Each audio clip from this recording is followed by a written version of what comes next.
everybody. Thanks for tuning in. Welcome to another video installment by Designs by Lynn. As I mentioned in a previous video, when I set up my pouring box, I always I check level both ways, this way and that way.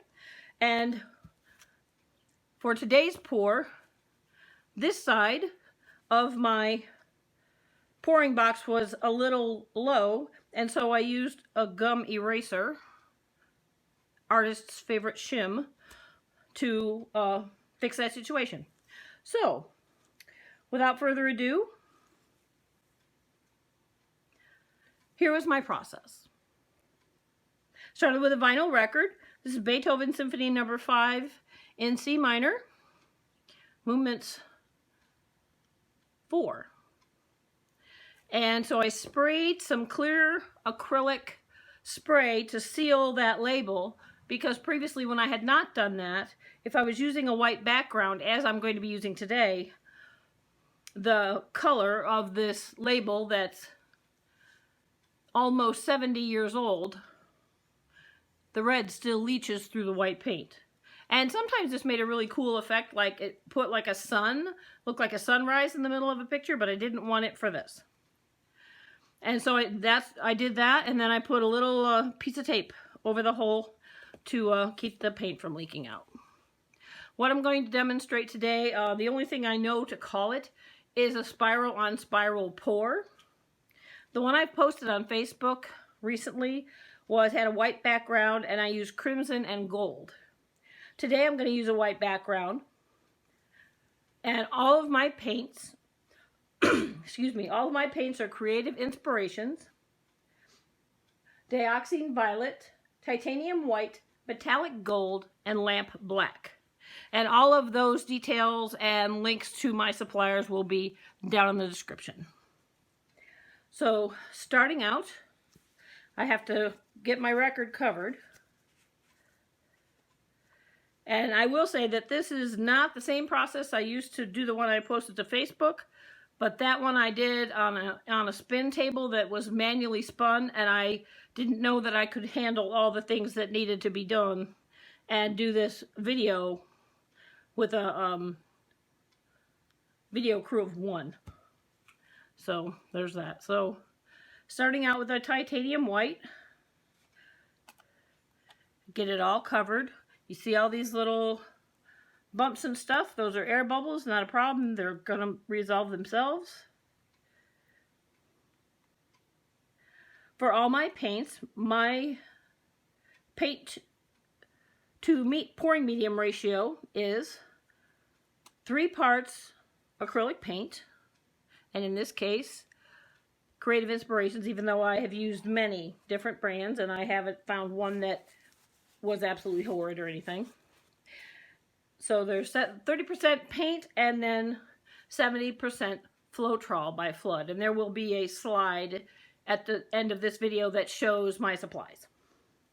So now that I've got that nice background laid down,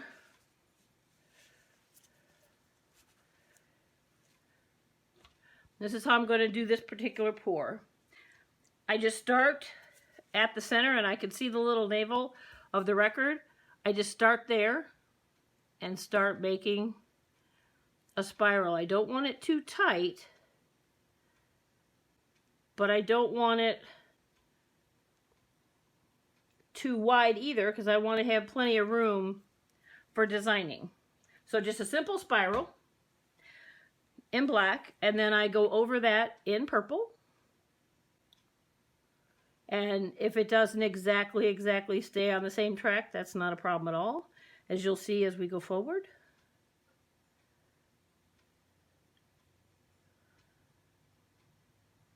And literally nothing artistic that I do is ever exactly perfect. So, Baltimore Oriole carrying on out in the yard, so that's nice. And here goes the metallic gold on top of there.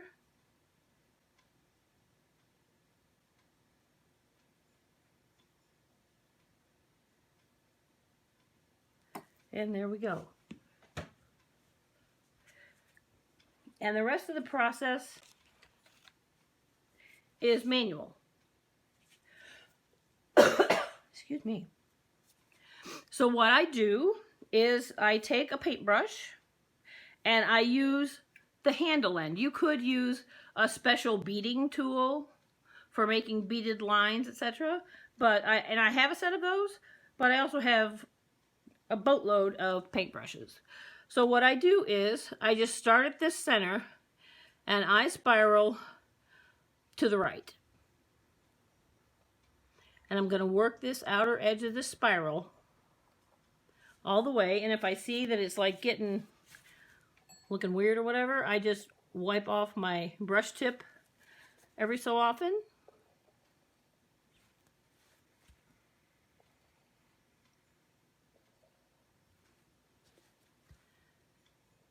There's literally a wadded up Kleenex or a paper towel in one hand and a paintbrush in the other.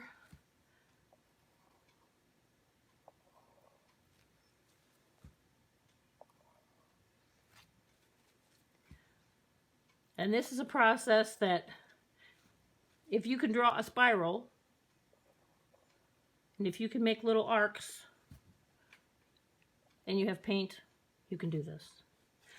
I prefer pouring on vinyl records as opposed to what I was doing before, was pouring on wood rounds. I like to repurpose things. And before you think such a thing, no, I don't use any of my vinyl. I go to the record store and buy from the 25-cent bin instead of paying several dollars for each wood brown that I was buying previously. So, no, there will be no sacrificing of the vinyl. And I would really love to have some music playing right now, but there's only so many things I can manage at once.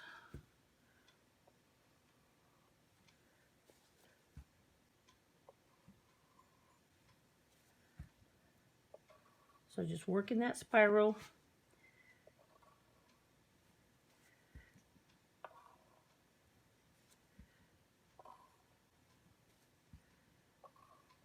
Along the outer edge of the line.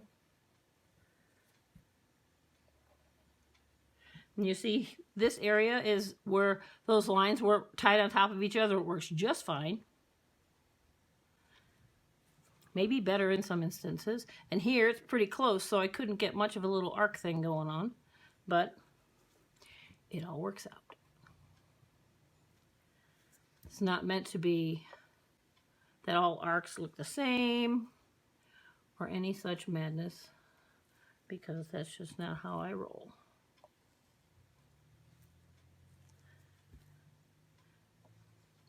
Folks of you who've seen some of my other art forms will probably acknowledge that you've never seen two of the same thing unless it was a print from an original. I'll have it in the description, but my website is designsbylynn.wordpress.com. And I have acrylic pour painting, I have mixed media drawing, pastel drawing,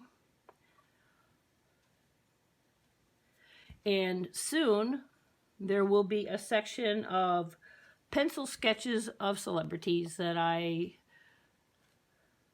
took upon myself to use these faces I don't mind looking at for a long time to work on my previously pathetic portraiture skills. I couldn't draw a face to look like the person it was supposed to be for anything in the world. So, okay, there I've got that, and that's cool. That's fine the way it is. But I decided that, well, if it looked great like that, how about we work the other side of the spiral as well.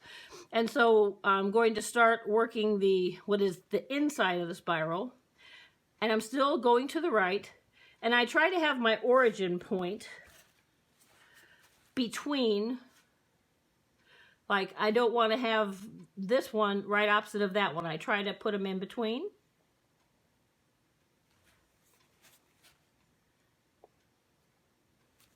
And some of them get a little tight with each other, especially here at the beginning, but it's not a thing. And what's cool about it, if you do that alternating, you don't try to line them up straight. When you make that arc, you can kind of get a little, like, embracing yin-yang thing going on.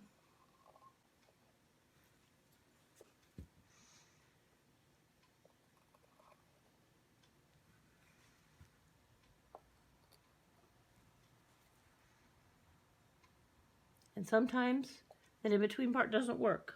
And so I just overlap, and that's fine too.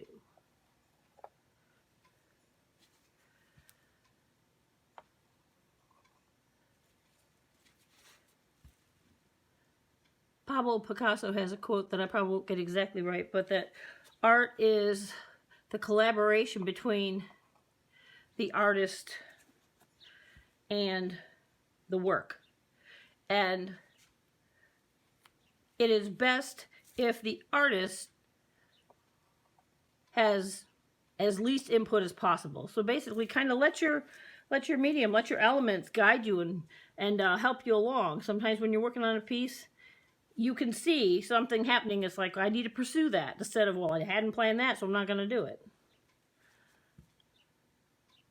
If that had been the case for me, I would not have done a lot of things. Make a little one there. Catch back up. And this makes just a really neat pattern. I did do one that when I did my inner spiral here, I made it so it matched up with the other one, and it looked forever like a caterpillar. And not that that's a bad thing, but it just wasn't what I was going for. Now I have to remember where she was, where Z was, more to be precise. See, folks, I do it too.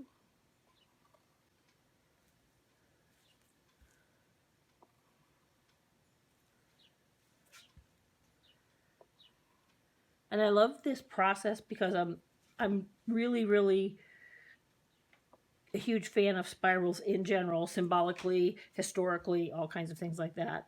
And that's just kind of the way life works, in my opinion. But stylistically also, as a photographer, I know that when you're composing an image, look for diagonal lines because they really draw the viewer's eye into the piece. And the same thing goes here. With the dynamic shape of this and the way sometimes things line up and sometimes they don't, it draws interest and really literally just kind of draws the viewer in, which I think is amazing.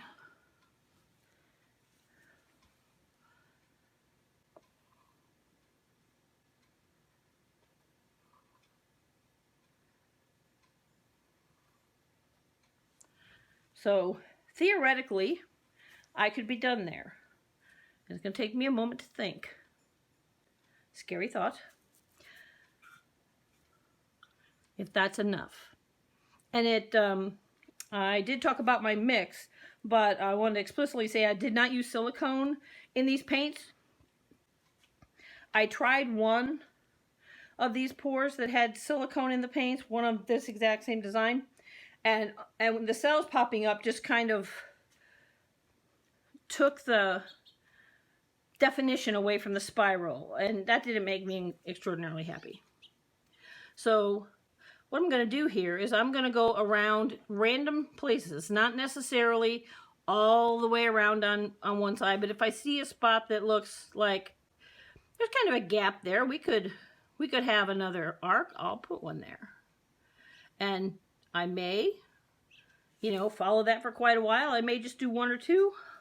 It just depends on what I'm seeing, what I'm feeling, what the paint seems to be crying out for. Yes, I will anthropomorphize. I cannot speak today. I will anthropomorphize my art materials because I believe there's spirit in everything.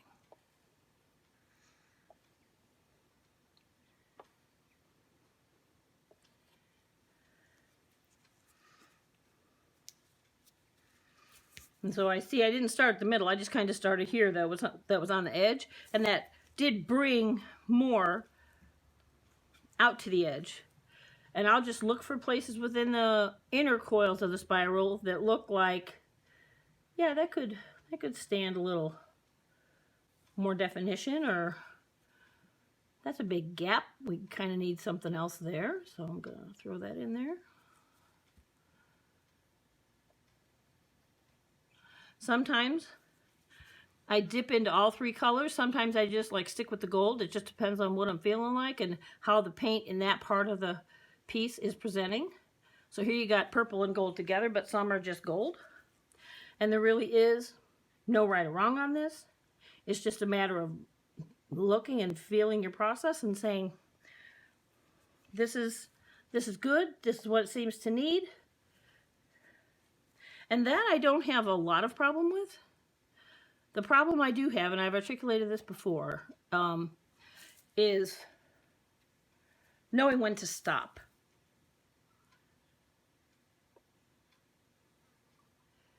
My good friend, Carol Brandy, shout out to Carol, who's also an artist, as we were talking about different things in a video, in an online discussion, said something about some piece I was working on and how it, you know, that I think I overworked it. It went kind of hinky. And she gave me this great quote that perfect is the enemy of good. And I think that is so true. Now, in some of these, I've done like 4 of these spiral things now. In some of them, I'm not going to do it on this one, but in some of them, I'll like go to a spot that doesn't have one of these arches, you know, flying out of it. Like right here, I might just make a really tight spiral that'll make the gold, the white, and the purple just a little spiral right there. But I think that would actually take away. It wouldn't be a value added. It would be a subtraction, so I don't want to do that. But one thing I do want to do, speaking of where we're working, I just wanted one more of those. So that's the end of the creation part of this. What will happen now is it will dry. And on vinyl, usually only takes about 2 days. So I put it back in a room where the cats can't get to it, because I've had a couple of cat catastrophes recently. So I put it back in the back room with the door shut where the cats can't get at it, let it dry.